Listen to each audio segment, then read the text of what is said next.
મોરબી જિલ્લાના કલેક્ટર અને જિલ્લા અધિકારીએ સ્વચ્છ ગુજરાત અંતર્ગત સફાઈ કરી હતી.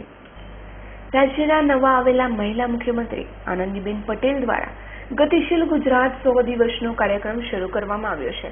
જેના અનુસંધાને મોરબી જિલ્લાના માળિયા તાલુકાના વાવડીય શ્રીમદ રાજચંદ્ર શાળા ખાતે 2 દિવસની મામલતદાર કચેરી દ્વારા ચિંતન શિબિર યોજવામાં આવી હતી.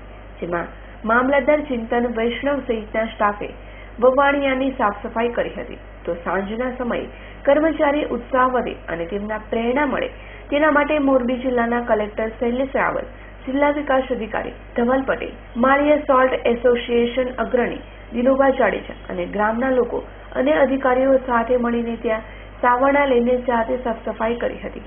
ગુજરાતના માન્ય મુખ્યમંત્રી શ્રી હમણાં જ દરેક કલેક્ટર શ્રી, જિલ્લા વિકાસ અધિકારી શ્રી, જિલ્લા પોલીસ વડા અને જુદા જુદા શૈક્ષણિક સંસ્થાઓના અધિકારીઓ સાથે પણ એક વિડીયો કોન્ફરન્સ કરીને એમાં નક્કી થયા પ્રમાણે 25 તારીખથી 2 તારીખ સુધીમાં આખા જે લોકોની જાગૃતિ આવે આવતા 5 વર્ષ સુધીની એના માટેના આ પ્રયત્ન હતા.